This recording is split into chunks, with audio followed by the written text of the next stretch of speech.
Welcome back to Siri creations. Friends, ಇವತ್ತು ಈ ರೀತಿ ಚಿಕ್ಕದೊಂದು ಫ್ಲವರ್ ಬೀಡ್ ನ ಯೂಸ್ ಮಾಡಿಕೊಂಡು ಒಂದು ಹಳೆ ಡಿಸೈನ್ ನ ಯಾವ ತರ ಮಾಡ್ಕೋಬಹುದು ಅಂತ ನೋಡ್ಕೊಳ್ಳೋಣ. ಅದಕ್ಕಿಂತ ಮುಂಚೆ ನೀವೇನಾದ್ರು ನಮ್ಮ ಚಾನಲ್ ಸಬ್ಸ್ಕ್ರೈಬ್ ಮಾಡಿಲ್ಲ ಅಂದ್ರೆ ಇವಾಗಲೇ ಸಬ್ಸ್ಕ್ರೈಬ್ ಮಾಡ್ಕೊಳ್ಳಿ.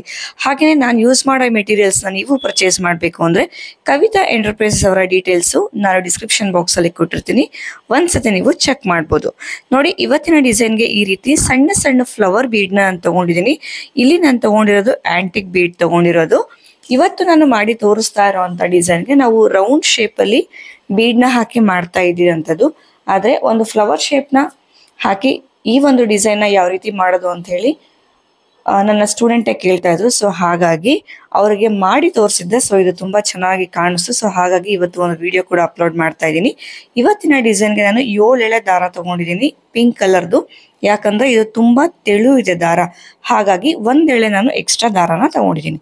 ಬನ್ನಿ ಇವತ್ತಿನ ಡಿಸೈನ್ ಮಾಡೋದು ಹೇಗೆ ಅಂತ ನೋಡ್ಕೊಳ್ಳೋಣ. ಹಾಗೇನೆ ನನ್ನೊಂದು ರೆಗ್ಯುಲರ್ ನೀಡಲ್ ನ ತಗೊಂಡಿದ್ದೀನಿ, ನೀಡಲ್ ನಂಬರ್ 10 0.75 mm. ಮೊದಲಿಗೆ ನಾನು ಲೇಸ್ಗೆ ಲಾಕ್ ಮಾಡ್ಕೋತಾ ಇದ್ದೀನಿ. ಲಾಕ್ ಆದ್ಮೇಲೆ ನಾವಿವಾಗ ಚೈನ್ ಹಾಕೊಳ್ಳೋಣ. 1 2 3 4 5 ಚೈನ್ ಹಾಕೊಂಡು ಈ ರೀತಿ ಸ್ಟ್ರೈಟ್ ಆಗಿಟ್ಟು ಎಲ್ಲಿಗೆ ಬರುತ್ತೋ ಅಲ್ಲಿಗೆ ಫಸ್ಟ್ ನೋಡ್ಕೊಂಡು ಆಮೇಲೆ ನಾವು ಸಿಂಗಲ್ ಕ್ರೋಶೆಯಿಂದ ಲಾಕ್ ಅನ್ನ ಮಾಡ್ಕೊಳ್ಳೋಣ. ಲಾಕ್ ಆದ್ಮೇಲೆ ನಾವು ಲಾಕ್ ಮಾಡಿದ್ವಿ ಅಲ್ವಾ, ಅದ್ರ ಪಕ್ಕನೆ ಇನ್ನ ಒಂದು ಎಕ್ಸ್ಟ್ರಾ ಸಿಂಗಲ್ ಕ್ರೋಶೆ. ನೋಡಿ, ಇದು ಈ ರೀತಿ ಬರುತ್ತೆ, ಎಲ್ಲೂ ಕೂಡ ಸುಕ್ಕು ಬರಬಾರ್ದು. ಹಾಗೆ ಲಾಕ್ಗಳು ಅಷ್ಟೇ ಸ್ವಲ್ಪ ಲೂಸ್ ಆಗಿ ಲಾಕ್ ಅನ್ನ ಮಾಡ್ಕೊಳ್ಳಿ. ಇವಾಗ ನಾನು ಒಂದು ಬೀಡ್ ನ ತಗೋತಾ ಇದ್ದೀನಿ. ನೋಡಿ, ಇಲ್ಲಿ ಆಂಟಿಕ್ ಬೀಡ್ ನ ಯೂಸ್ ಮಾಡಿರುವಂತದ್ದು. ಬೀಡ್ ನ ತಗೊಂಡು ಬೀಡ್ ನ ಲಾಕ್ ಮಾಡೋದು ಬೇಡ, ನಾವು ಡೈರೆಕ್ಟ್ ಆಗಿ ಸೂಜಿ ಮೇಲೆ 2 ಸತಿ ದಾರ ತಗೊಂಡು ಈ ರೀತಿ ಸ್ಲ್ಯಾಂಟಿಂಗ್ ಆಗಿ ಕ್ರಾಸ್ ಆಗಿ ನೀಡಲ್ ನ ಇಟ್ಕೊಂಡು ತ್ರಿಬಲ್ ಕ್ರೋಶೆನ ವರ್ಕ್ ಮಾಡ್ಕೋತಾ ಇದ್ದೀನಿ. 2 2 1 ಮತ್ತೆ 2 1 ಈ ರೀತಿ 3 ಸತಿ ಮಾಡ್ಕೊಳ್ಬೇಕಾಗತ್ತೆ. ನೋಡಿ, ಇದು ಈ ರೀತಿ ಸ್ಲ್ಯಾಂಟ್ ಆಗಿ ಬರುತ್ತೆ ಡಿಸೈನ್ ನಮ್ಗೆ. ಮತ್ತೆ ಇವಾಗ ಇನ್ನ ಒಂದು ಬೀಡ್ ನ ತಗೋತಾ ಇದ್ದೀನಿ. ಇವಾಗ್ಲೂ ಅಷ್ಟೇ ಸೂಜಿ ಮೇಲೆ 2 ಸತಿ ದಾರ ತಗೊಂಡು ನೋಡಿ ಈ ರೀತಿ 2 ಸತಿ ದಾರನ ಸುತ್ಕೋಬೇಕು. ಇವಾಗ ನಾವು ಮೊದಲು ತ್ರಿಬಲ್ ಕ್ರೋಶೆ ಎಲ್ಲಿ ಮಾಡಿದ್ವಿ ಅಲ್ವಾ, ಅದೇ ಪಾಯಿಂಟ್ಗೆನೆ ಇನ್ನ ಒಂದು ತ್ರಿಬಲ್ ಕ್ರೋಶೆ. ಫ್ರೆಂಡ್ಸ್, ಹಾಗೇನೆ ಇಲ್ಲಿ ಯೂಸ್ ಮಾಡ್ತಾ ಇರೋದು ನಾನು ಆಂಟಿಕ್ ಬೀಡು. ನೀವು ಈ ಒಂದು ಜಾಗಕ್ಕೆ ನಾರ್ಮಲ್ ಕುಚ್ಚು ಬೀಡ್ ನ ಕೂಡ ಯೂಸ್ ಮಾಡ್ಕೋಬಹುದು. ಮತ್ತೆ ಇವಾಗ ಇನ್ನ ಒಂದು ಬೀಡನ್ನ ತಗೊಳ್ಳೋಣ. ಇದು ಚಿಕ್ಕದು ಫ್ಲವರ್ ಬೀಡ್. ಇದು ಬೀಡ್ ತಗೊಂಡು ಮತ್ತೆ ಇವಾಗ ಸೂಜಿ ಮೇಲೆ 2 ಸತಿ ದಾರ ತಗೊಂಡು ಸೇಮ್ ನಾವು ಅವಾಗಲೇ ಎಲ್ಲಿಗೆ 2 ತ್ರಿಬಲ್ ಕ್ರೋಶೆ ಮಾಡಿದ್ವಿ ಅಲ್ವಾ, ಅದೇ ಪಾಯಿಂಟ್ಗೆನೆ ಇನ್ನ ಒಂದು ತ್ರಿಬಲ್ ಕ್ರೋಶೆ.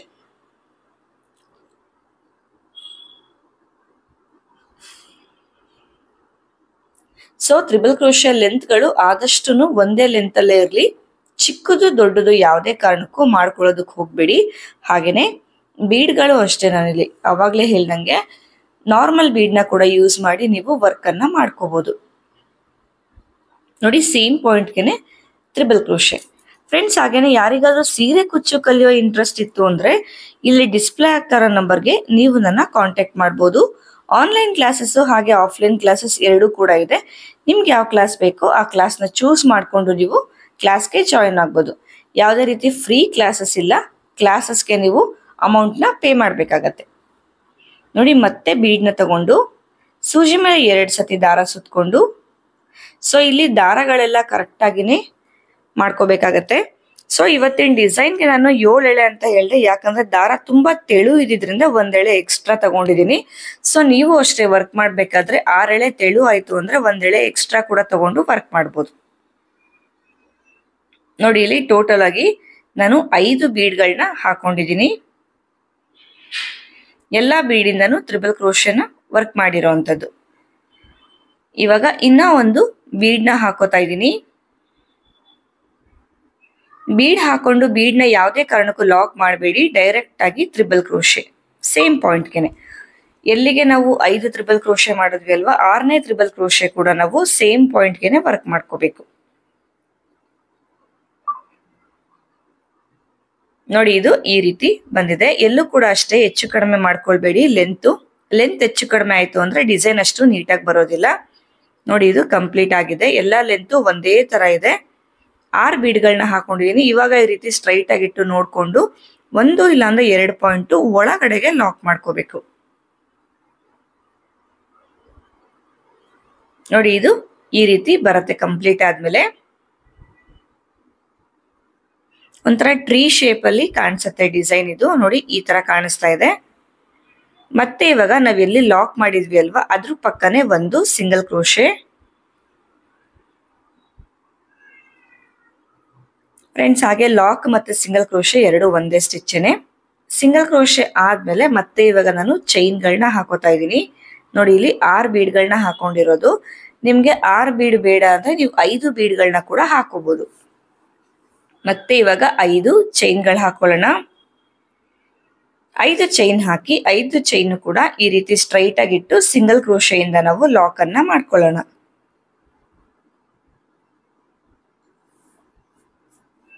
ಮತ್ತೆ ಅದ್ರ ಪಕ್ಕನೆ ಒಂದು ಎಕ್ಸ್ಟ್ರಾ ಸಿಂಗಲ್ ಕ್ರೋಶೆ.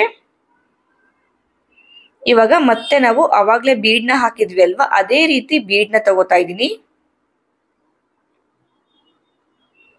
ಬೀಡ್ ನ ತಗೊಂಡು ಸೂಜಿ ಮೇಲೆ 2 ಸತಿ ದಾರ ತಗೊಂಡು ನೋಡಿ ಈ ತರ ಸ್ಲ್ಯಾಂಟ್ ಆಗಿ ನೀಡಲ್ ನ ಇಟ್ಕೊಂಡು ಟ್ರಿಬಲ್ ಕ್ರೋಶೆನ ಮಾಡ್ಕೋಬೇಕು. ಸೊ ಫಾರ್ ಎಕ್ಸಾಂಪಲ್ ಇಲ್ಲಿ ಲಾಕ್ ಮಾಡಿದ್ವಿ ಅಲ್ವಾ 5 ಚೈನ್ ಹಾಕಿ ಲಾಕ್, ಒಂದು ಎಕ್ಸ್ಟ್ರಾ ಲಾಕ್. ಆ ಲಾಕ್ಗೂ ಇವಾಗ ಸ್ಲ್ಯಾಂಟ್ ಅಲ್ಲಿ ಇಟ್ಕೊಂಡಿರೋ ಅಂತದ್ದು ಮಾಡಿದ್ವಿ ಅಲ್ವಾ. ಸೊ ಅಲ್ಲಿಗೂ ಒಂದು 4 ಚೈನ್ ಆಗುವಷ್ಟು ಗ್ಯಾಪ್ ನ ಬಿಟ್ಟು ಮಾಡ್ಕೋಬೇಕು. ಸೊ ನಿಮ್ಗೆ ಕ್ರಾಸ್ ಆಗಿಟ್ಟು ಒಂದೇ ಲೆವೆಲ್ ಬರ್ಲಿ ಅಂದ್ರೆ ಒಂದು 4 ಚೈನ್ ಹಾಕಿದ್ರೆ ಎಷ್ಟು 4 ಚೈನ್ ಲೆಂತ್ ಬರುತ್ತಲ್ಲ ಸೊ ಅಷ್ಟು 4 ಚೈನ್ ಗ್ಯಾಪ್ ಕೊಟ್ಟು ಇಲ್ಲಿ ನಾವು ವರ್ಕ್ ಮಾಡ್ಕೋಬಹುದು. ಮತ್ತೆ ಬೀಡ್ ನ ಹಾಕಿ ಸೇಮ್ ಪಾಯಿಂಟ್ಗೆನೆ ಟ್ರಿಬಲ್ ಕ್ರೋಶೆನ ವರ್ಕ್ ಮಾಡ್ತಿರೋದು. ಸೊ ಇದು ಈ ರೀತಿ ಬಂದಿದೆ. ಫಸ್ಟ್ ಆರ್ಚ್ ನಾವ್ ಯಾವ ರೀತಿ ಮಾಡಿದ್ವಿ ಅಲ್ವಾ ಅದೇ ರೀತಿ ವರ್ಕ್ ಮಾಡುವಂತದ್ದು. ಫ್ರೆಂಡ್ಸ್ ನೋಡ್ತಾ ಇದ್ದೀರಾ ಅಲ್ವಾ ಇಲ್ಲಿ ನಾನು 3 ಆರ್ಚ್ಗಳು ಮಾಡಿ ಆಗಿದೆ. ಸೊ ಕಂಪ್ಲೀಟ್ ಆದ್ಮೇಲೆ ಡಿಸೈನ್ ಈ ರೀತಿ ಕಾಣಿಸ್ತಾ ಇದೆ. ಈ ಒಂದು ಡಿಸೈನ್ಗೆ ಸುಮಾರು ಸತಿ ನಾವು ರೌಂಡ್ ಬೀಡ್ ನ ಹಾಕಿ ಮಾಡಿರೋ ಅಂತದ್ದು. ಸೊ ಇದಕ್ಕೆ ಪುಟ್ ಫ್ಲವರ್ ಬೀಡ್ ಕೂಡ ಹಾಕಿದ್ರು ಅಷ್ಟೇ ತುಂಬಾನೇ ಚೆನ್ನಾಗಿ ಕಾಣಿಸುತ್ತೆ. ಅಂದ್ರೆ ಚಿಕ್ಕ ಚಿಕ್ಕ ಬೀಡ್ಸ್ ಆಗಿರ್ಬೇಕು, ಮೀಡಿಯಂ ಸೈಜ್ ಬೇಡ, ಅದಕ್ಕಿಂತ ಚಿಕ್ಕ ಬೀಡ್ ಹಾಕಿದ್ರೆ ಈ ರೀತಿ ನೀಟಾಗಿ ಕಾಣಿಸುತ್ತೆ. ಡಿಸೈನ್ ಇಲ್ಲಿಗೆ ಬೇಕು ಅಂದ್ರೆ ಇಲ್ಲಿಗೆನೆ ನಾವು ಸ್ಟಾಪ್ ಮಾಡ್ಕೋಬಹುದು. ಇಲ್ಲಿ ನಾವೇನು 5 ಚೈನ್ ಹಾಕಿದ್ವಿ ಅಲ್ವಾ 2 ಆರ್ಚ್ಗಳ ಮಧ್ಯಕ್ಕೆ, ಆ ಒಂದು 5 ಚೈನ್ ಗ್ಯಾಪ್ಗೆ ಕುಚ್ಗಳನ್ನ ಹಾಕೊಂಡು ಡಿಸೈನ್ ನಾವು ಎಂಡ್ ಮಾಡ್ಕೋಬಹುದು. ಇದಕ್ಕೆ ಇನ್ನ ಒಂದು ಲೇಯರ್ ನಾನು ಮಾಡಿ ತೋರಿಸ್ತಾ ಇದ್ದೀನಿ. ಇಷ್ಟಕ್ಕೆ ಮಾಡಿದ್ರು ಕೂಡ ಒಂದು ಡಿಸೈನ್ ಅಂತಾನೆ ಆಗುತ್ತೆ. ಇವಾಗ ನೆಕ್ಸ್ಟ್ ಮಾಡ್ತಾ ಇರೋದು ಒಂದು ಎಕ್ಸ್ಟ್ರಾ ಕಲರ್ನ ಹಾಕಿ ಮಾಡ್ತಿರೋದು, ಜೊತೆಗೆ ಎಕ್ಸ್ಟ್ರಾ ಒಂದು ಲುಕ್ ಕೊಡುತ್ತೆ ಅಷ್ಟೇ. ನೋಡಿ ಇಲ್ಲಿ ಫಸ್ಟ್ ಎಲ್ಲಿಗೆ ಲಾಕ್ ಮಾಡಿರ್ತೀವಿ ಅಲ್ವಾ ಅದೇ ಪಾಯಿಂಟ್ಗೆನೆ ಇನ್ನೊಂದು ಕಲರ್ ದಾರದಲ್ಲಿ ಲಾಕ್ ಮಾಡಬೇಕು. ಲಾಕ್ ಆದ್ಮೇಲೆ ಮತ್ತೆ 5 ಚೈನ್ಗಳನ್ನ ಹಾಕೊಳ್ಳಿ.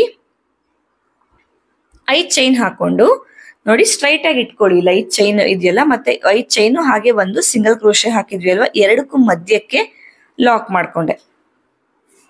ಲಾಕ್ ಆದ್ಮೇಲೆ ನೋಡಿ ಇಲ್ಲಿ ಬೀಡ್ ನ ಈ ಕಡೆ ನೋಡಿ ಯಾವ ಪಾಯಿಂಟ್ ನೀಡಲ್ ಹಿಡ್ತಾ ಇದೀನಲ್ವಾ ಆ ಪಾಯಿಂಟ್ಗೆ ನೀಡಲ್ ನ ಹಾಕಿ ಒಂದು ಸಿಂಗಲ್ ಕ್ರೋಶೆ ತಗೊಳ್ಳಿ.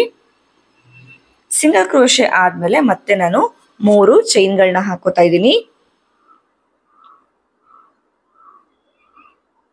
ಈ 3 ಚೈನ್ ನ ಬೀಡ್ ನ ಲೆಫ್ಟ್ ಸೈಡ್ಗೆ ಅಂದ್ರೆ ನಮ್ಮ ಲೆಫ್ಟ್ ಸೈಡ್ಗೆ ಕಂಪ್ಲೀಟ್ ಆಗಿ 3 ಚೈನ್ ಒಂದು ಬೀಡ್ ನ ಕವರ್ ಮಾಡಬೇಕು. ಅಲ್ಲಿಗೆ ಲಾಕ್ ಮಾಡ್ಕೊಳ್ಳೋಣ. ನೋಡಿ 3 ಚೈನ್ ಬೀಡ್ ನ ಕವರ್ ಮಾಡ್ತು. ಮತ್ತೆ ಇವಾಗ ನಾವು 3 ಚೈನ್ ನ ಹಾಕೋಬೇಕು.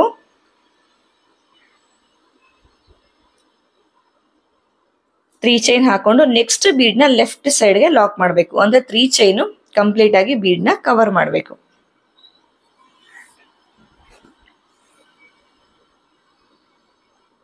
ಈ ರೀತಿ ಆದ್ಮೇಲೆ ಮತ್ತೆ 3 ಚೈನ್ ಹಾಕೊಳ್ಳಿ. ಮತ್ತೆ ಬೀಡ್ ನ ಲೆಫ್ಟ್ ಸೈಡ್ಗೆ ಈ ರೀತಿ ನೀಡಲ್ನ ತಗೊಂಡು ಲಾಕ್ ಅನ್ನ ಮಾಡ್ಕೋಬೇಕು. ಸೊ ಇಲ್ಲಿ ನಾನು ಮಾಮೂಲಾಗಿ ನಾವೇನು ರೌಂಡ್ ಶೇಪ್ ಅಲ್ಲಿ ಬೀಡ್ ನ ಹಾಕ್ತಿವಿ ಅಲ್ವಾ ಅದೇ ಶೇಪ್ ಅಲ್ಲಿ ಅಂದ್ರೆ ಅದೇ ಸೈಜ್ ಅಲ್ಲಿ ಫ್ಲವರ್ ಶೇಪ್ ಅಲ್ಲಿ ಬೀಡ್ ಹಾಕಿರೋದ್ರಿಂದ ಸೊ 3 ಚೈನ್ ಹಾಕಿದ್ರೇನೆ ಕರೆಕ್ಟ್ ಆಗಿ ಸೆಟ್ ಆಗತ್ತೆ ಇದಕ್ಕೆ. ಸೊ ಇನ್ ಕೇಸ್ ನೀವು ಬೀಡ್ ಇನ್ನ ಸ್ವಲ್ಪ ದೊಡ್ಡದು ತಗೊಂತು ಅಂದ್ರೆ ಡಿಸೈನ್ ಅಷ್ಟು ನೀಟಾಗಿ ಬರೋದಿಲ್ಲ. ಇನ್ ಕೇಸ್ ದೊಡ್ಡದು ತಗೊಂಡು ನೀವು ಮಾಡ್ತೀವಿ ಅಂತ ಅಂದ್ರೂ ಚೈನ್ಗಳು ಹೆಚ್ಚು ಕಡಿಮೆ ಮಾಡ್ಕೊಂಡು ಹಾಕೋಬೇಕಾಗತ್ತೆ. ನೋಡಿ ಬೀಡ್ನ ಲೆಫ್ಟ್ ಸೈಡ್ಗೆನೆ ನಾವು ನೀಡಲ್ ತಗೊಂಡು ಲಾಕ್ ಅನ್ನ ಮಾಡ್ಕೋಬೇಕು. ಸೊ ಇವಾಗ ಕೊನೆ ಬೀಡ್ಗೆ ಮಾಡ್ತಿರೋ ಅಂಥದ್ದು 3 ಚೈನ್ ಹಾಕೊಳ್ಳಿ. 3 ಚೈನ್ ಹಾಕೊಂಡು ಸೊ ಇಲ್ಲೂ ಅಷ್ಟೇ ಬೀಡ್ನ ಲೆಫ್ಟ್ ಸೈಡ್ಗೆ ನೀಡಲ್ನ ಹಾಕಿ ನೋಡಿ ಇಲ್ಲಿಗೆ ಲೆಫ್ಟ್ ಸೈಡ್ಗೆ ನೀಡಲ್ನ ಹಾಕಿ ಲಾಕ್ ಅನ್ನ ಮಾಡ್ಕೊಳ್ಳಿ. ಲಾಕ್ ಆದ್ಮೇಲೆ ನೋಡಿ ಇದು ಈ ರೀತಿ ಕಾಣಿಸುತ್ತೆ ಡಿಸೈನ್ ನಮ್ಗೆ. ಸೊ ಬೀಡ್ ಏನೋ ಟರ್ನ್ ಆಗಿದೆ ಸರಿ ಮಾಡ್ಕೊಳ್ಳಿ. ನೋಡಿ ಕಂಪ್ಲೀಟ್ ಆದ್ಮೇಲೆ ಈ ರೀತಿ ಕಾಣಿಸುತ್ತೆ. ಸೊ ಇದು ಸ್ವಲ್ಪ ನಿಮ್ಗೆ ಡಿಸೈನ್ ಎತ್ಕೊಳಂಗ್ ಆಗ್ತಾ ಇದೆ ಅಂತ ಫೀಲ್ ಆದ್ರೆ 5 ಬೀಡ್ಗಳನ್ನ ಹಾಕಿ ಮಾಡಿ ಸಾಕು. 6 ಬೀಡು ಜಾಸ್ತಿ ಅಂತ ಅನ್ಸಿದ್ರೆ ಮತ್ತೆ ಇವಾಗ 2 ಲಾಕ್ ನ ಮಧ್ಯಕ್ಕೆ ನಾನು ಒಂದು ಸಿಂಗಲ್ ಕ್ರೋಶೆನ ವರ್ಕ್ ಮಾಡ್ಕೋತಾ ಇದ್ದೀನಿ. ಮತ್ತೆ ಇವಾಗ 5 ಚೈನ್ ಹಾಕೊಳ್ಳಿ. 5 ಚೈನ್ ಹಾಕೊಂಡು ನೆಕ್ಸ್ಟ್ 5 ಚೈನು ಹಾಗೆ ಸಿಂಗಲ್ ಕ್ರೋಶೆ ಮಧ್ಯೆ ಗ್ಯಾಪ್ ಇದೆ ಅಲ್ವಾ, ಸೊ ಆ ಮಧ್ಯಕ್ಕೆ ಲಾಕ್ ಅನ್ನ ಮಾಡ್ಕೋಬೇಕು. ಲಾಕ್ ಆದ್ಮೇಲೆ ಫಸ್ಟ್ ಬೀಡ್ ನ ರೈಟ್ ಸೈಡ್ಗೆ ಒಂದು ಸಿಂಗಲ್ ಕ್ರೋಶೆ ತಗೋಬೇಕು. ನೋಡಿ ಇಲ್ಲಿ ಆರ್ಚ್ ಮಾಡಿದ್ವಿ ಅಲ್ವಾ, ಇದೇ ತರ ಇಲ್ಲೂ ಕೂಡ ನಾವು ವರ್ಕ್ ಅನ್ನ ಮಾಡ್ಕೊಳ್ಳುವಂಥದ್ದು. ಸೊ ಇದು ಸ್ವಲ್ಪ ನಾನು ಮಾಡಿರೋದು ಸ್ವಲ್ಪ ಎತ್ಕೊಳಂಗ ಆಗ್ತಾ ಇದೆ ಡಿಸೈನ್, ಯಾಕಂದ್ರೆ ಬೀಡ್ಗಳು ಜಾಸ್ತಿ ಆಯ್ತು. ಸೊ ನೀವು ಬರೀ 5 ಬೀಡ್ಗಳನ್ನ ಹಾಕಿ ಮಾಡಿದ್ರೆ ಡಿಸೈನು ಚೆನ್ನಾಗಿ ಬರುತ್ತೆ. ನೋಡಿ ಫಸ್ಟ್ ಬೀಡ್ನ ರೈಟ್ ಸೈಡ್ಗೆ ಒಂದು ಲಾಕ್. ಇವಾಗ ಬೀಡ್ ಸುತ್ತ ಚೈನ್ ಹಾಕೋಬೇಕು. ಬೀಡ್ ಸುತ್ತ 3 ಚೈನ್ ಹಾಕೊಂಡು ಬೀಡ್ನ ಲೆಫ್ಟ್ ಸೈಡ್ಗೆ ನಾವು ಲಾಕ್ ಅನ್ನ ಮಾಡ್ಕೋಬೇಕು. ನೋಡಿ ಇಲ್ಲಿ ಬೀಡ್ನ ಲೆಫ್ಟ್ ಸೈಡ್ಗೆ ಲಾಕ್ ಅನ್ನ ಮಾಡ್ಕೋಬೇಕು. ಸೊ ಫಸ್ಟ್ ಆರ್ಚ್ ಮಾಡಿದ್ವಿ ಅಲ್ವಾ, ಅದೇ ರೀತಿ ವರ್ಕ್ ಅನ್ನ ಕಂಪ್ಲೀಟ್ ಮಾಡ್ಕೊಳ್ಳುವಂಥದ್ದು. ಫ್ರೆಂಡ್ಸ್ ನೋಡ್ತಾ ಇರ್ಬೋದು ಕಂಪ್ಲೀಟ್ ಆಗಿ 3 ಆರ್ಚ್ಗಳು ಕೂಡ ಕಂಪ್ಲೀಟ್ ಆಗಿದೆ. 3 ಆರ್ಚ್ ಮಧ್ಯೆ ಏನ್ ಚೈನ್ ಗ್ಯಾಪ್ ಇದೆ ಅಲ್ವಾ, ಅಲ್ಲಿಗೆ ಕುಚ್ಚನ ಹಾಕುವಂಥದ್ದು. ನೋಡಿ ಇದು ಆರ್ಚ್ಗಳು ಕಂಪ್ಲೀಟ್ ಆದ್ಮೇಲೆ ಎಷ್ಟು ನೀಟಾಗಿ ಕಾಣಿಸ್ತಾ ಇದೆ ಅಂತ. ಬನ್ನಿ ಕುಚ್ಚೆಲ್ಲ ಹಾಕಿ ಡಿಸೈನ್ ಯಾವ ರೀತಿ ಕಾಣುತ್ತೆ ನೋಡೋಣ. ನೋಡಿ ಇಲ್ಲಿ 5 ಚೈನ್ ಗ್ಯಾಪ್ಗೆ ನಾನು ಕುಚ್ಚು ಹಾಕಿರೋದು. ಕುಚ್ಚನ ಕಟ್ಟೋದಕ್ಕೆ ಬರೀ ನಾನು 125 ಎಳೆ ದಾರ ತಗೊಂಡಿದ್ದೀನಿ. ಅದನ್ನ ಡಬಲ್ ಮಾಡಿದಾಗ 250 ಎಳೆ ದಾರ ಆಗುತ್ತೆ. ಸೊ ಈ ಡಿಸೈನ್ಗೆ ನೀವು ಚಾರ್ಜ್ ಮಾಡ್ಬೋದು ಅಂತ ಅಂದ್ರೆ 550 ಇಂದ 650 700 ವರೆಗೂ ಚಾರ್ಜ್ ಮಾಡ್ಬೋದು. ಯಾಕಂದ್ರೆ ಆಂಟಿಕ್ ಬೀಡ್ ನ ಯೂಸ್ ಮಾಡಿರೋಂಥದ್ದು. ನೀವು ನಾರ್ಮಲ್ ಬೀಡ್ ನ ಯೂಸ್ ಮಾಡಿದ್ರೆ 550 ಇಂದ 600 650 ವರೆಗೂ ತಗೋಬಹುದು. ಸೊ ಇವತ್ತಿನ ಡಿಸೈನ್ ಫೈನಲ್ ಲುಕ್ ನಿಮ್ಮೆಲ್ಲರಿಗೂ ಇಷ್ಟ ಆಗಿದೆ ಅಂತ ಭಾವಿಸ್ತೀನಿ. ಹಾಗೇನೆ ಡಿಸ್ಕ್ರಿಪ್ಷನ್ ಬಾಕ್ಸ್ ಅಲ್ಲಿ ಮೆಟೀರಿಯಲ್ಸ್ ಡೀಟೇಲ್ಸ್ ನ ಕೊಟ್ಟಿದ್ದೀನಿ, ಒಂದ್ಸತಿ ನೀವು ಚೆಕ್ ಮಾಡಿ. Thank you.